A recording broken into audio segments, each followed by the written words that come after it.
Assalamu alaikum, друзья. В течение всего мекканского Assalamu периода alaikum, friends. Throughout the Meccan period, which lasted nearly 13 years, the Prophet Muhammad, peace and blessing of Allah be upon him, and his companions were persecuted by the Meccan nobility. For this reason, his supporters were forced to emigrate to Ethiopia in 615. In 622, when the Prophet, peace be upon him, was under a real threat of physical reprisal from the Meccan nobility, he and the first Muslims were forced to move to Yathrib, the current Medina, in order to continue the work he had begun in Mecca. It should be noted that the choice of this city was not accidental. He was highly respected there because shortly before he had succeeded in reconciling the varying tribes of Medina by acting as an arbitrator.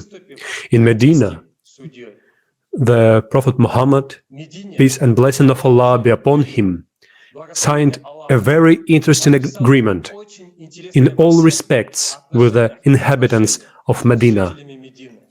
It is called the Medina Constitution or the Medina Agreement. Just to understand, at the time there were about 10,000 people living in Medina, and the most Judeans and polytheists were the most numerous. The communities occupied several quarters each, thus forming districts of the city.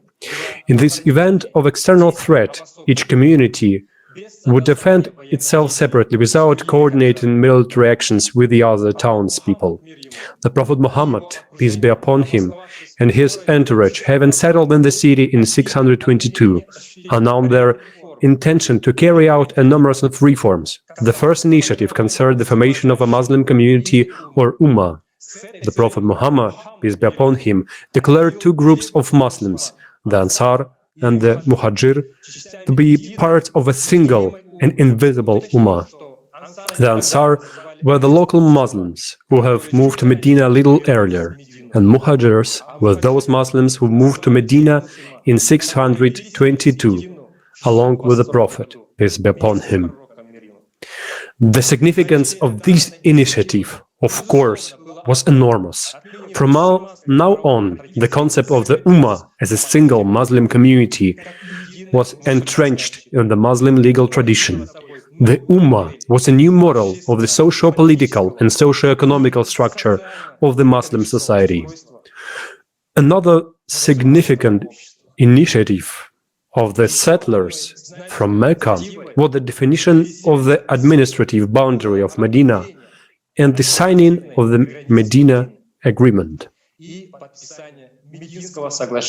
The Medina Agreement, which wasn't drawn up in the writing, consisted of 47 chapters. The whole text of the agreement was conditionally divided in two parts.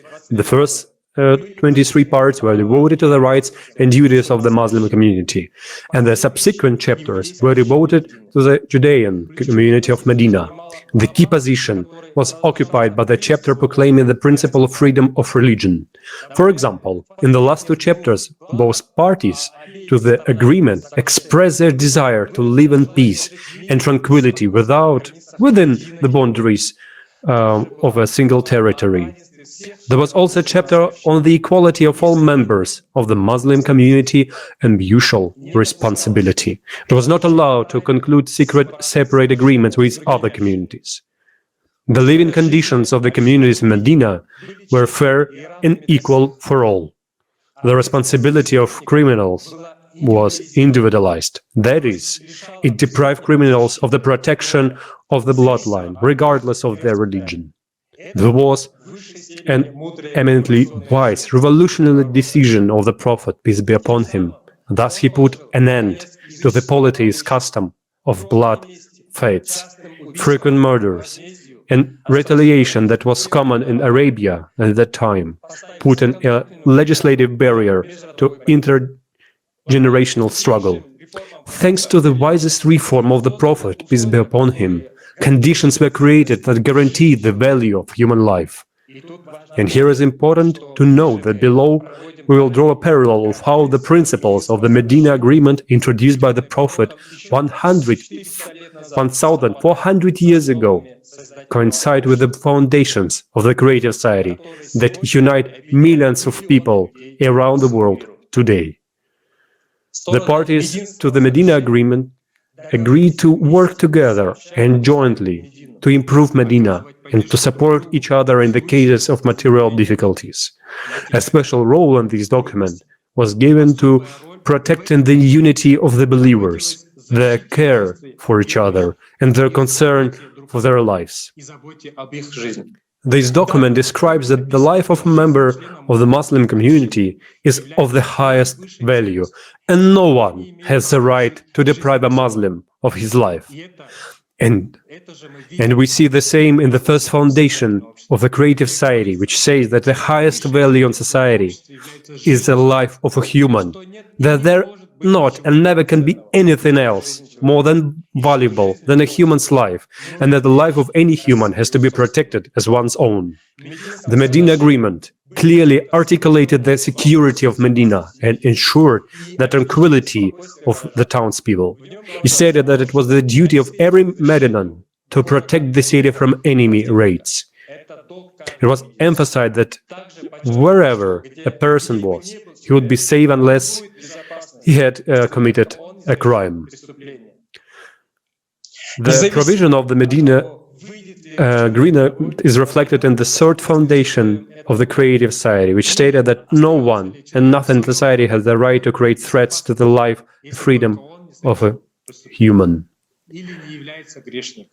The 13th paragraph of the Medina Agreement states that the pious believers hold their hands on each of those who transgress or seek to sow injustice, sin, enmity, or corruption among believers, even it was the son of one of the believers.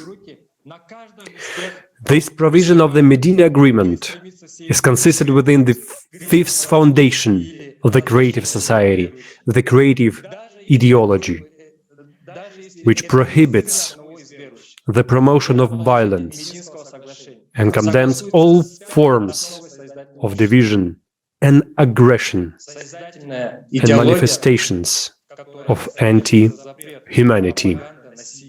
Осуждают любые формы разделения и агрессии, проявление The античеловечности. Prophet Muhammad, peace be upon him, laid a foundation for a society where there is no power of one person over the whole society, but there is a responsibility of each person for the whole society, as well as the responsibility of the whole society for each person. In addition, it was a priority or important in society to consult, to make joint collective decisions, which is described in the paragraph 39 of the Medina Agreement. Turning to the 8 foundations of the creative society, we'll see how it repeats these conditions of the Medina Agreement. After all, the basis enshrines the responsibility of each person for the development, living conditions, and harmonious order of all society, because there is no power of a few over the majority in the creative society.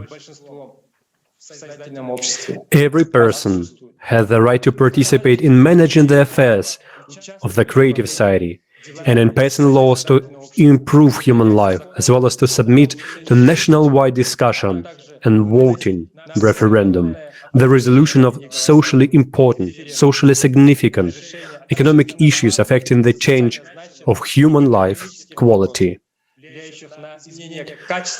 Thus, it was in the Medina Agreement that the foundation was laid for a completely different world, which the Prophet, peace and blessing of Allah be upon him, dreamed of. The world aimed at creation rather than destruction, and most importantly, a world in which there is no power, because any power acts in personal self-interest, and the Prophet, peace be upon him, knew like this, like no one else. This is why He told people that there should be no power in society. No one should rule over anyone. People should live in peace and equality. One ummah, one civilization. Even back then, the Prophet, peace be upon him, was already concerned about all mankind. The Medina Agreement is therefore a unique document in its thoughtfulness and fairness, which at that time allowed for peace and harmony among very different ethnic and religious groups. It remains a historical precedent to this day. Остается историческим Why a прецедентом. historical precedent? Because if the Prophet, peace and blessing of Allah be upon him, did not conclude the Medina Agreement, then there would be no example for people how to live. And the further story of the Prophet, peace be upon him, that the Ummah can be united, that people of different religions can live in unity, peace, fellowship, helping each other, would seem fantastic and unrealistic. But the Prophet, peace be upon him, proved that it was real, and the Medina Agreement was signed. The Medina Agreement is not just a document that testifies to the introduction of a sign of civilization into the divided society of Arabia. It's not just an agreement that consolidates justice and reasonableness. In fact, it was the will of Allah, which the Prophet, peace be upon him, fulfilled and benefited the will of Allah to be fulfilled by every Muslim. There are those who now say that if it's the will of Allah, I will do it. But the will of Allah was demonstrated even then, and the Prophet, peace be upon him, began to fulfill it and work with it to every Muslim. What did we do? We acted differently. The Medina Agreement was picked up by people, and this caused a real panic among the polities, because it meant the loss of their power. Those who strove all their lives for power and domination over the whole world certainly keep an eye on the Prophet. There were also those who tried to buy him, but he was not corrupt. He was the true Prophet, peace be upon him, faithful only to Allah.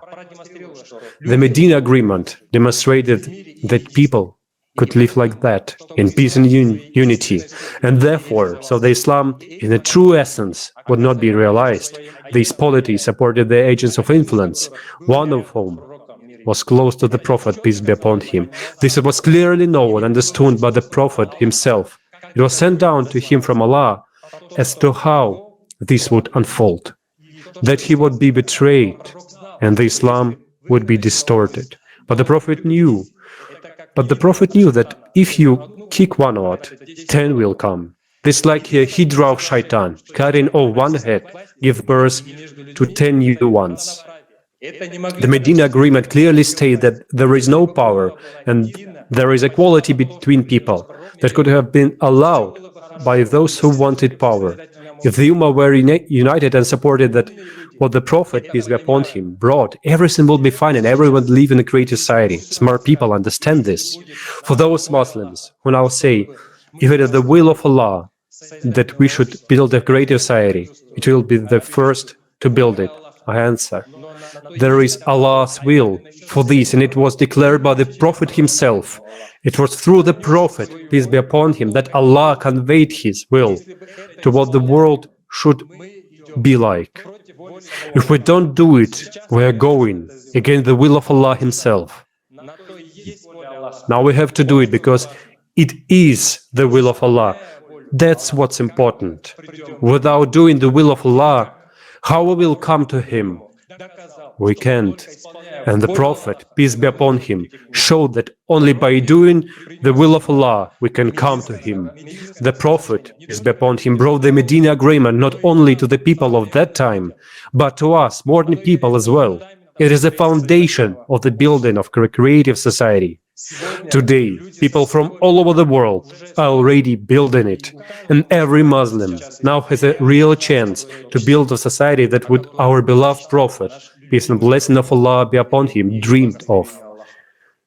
That is why we are declaring today in 70 languages of the world, those who not want to build a creative society are not Muslims. Those who go against the creative society are not Muslims. These people are not essentially those who love the Prophet Muhammad, peace be upon him, because the creative society is the dream of our Prophet, peace be upon him, and what he decided his whole life, he dedicated his whole life to.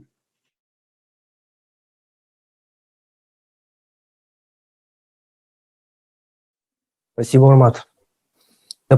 Armat. This is just unbelievable. Incredible. Today, the whole world claims that Prophet Muhammad, peace be upon him, built a theocratic state where spiritual and secular power was in his hands.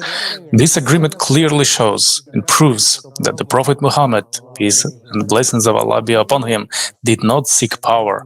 According to the Medina Agreement, Prophet Muhammad, peace be upon him, retained all tithes and duties of individual clans, as well as the authority of local leaders. He reserved to himself only the right to settle disputes and conflicts that might arise among the inhabitants of Medina. That is, he took responsibility for the peace and well-being of all the inhabitants of Medina when differences arose.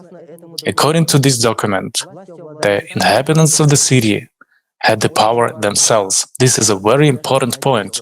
Our dear brothers and sisters, I ask you to remember this point, for we will return to it more than once later on.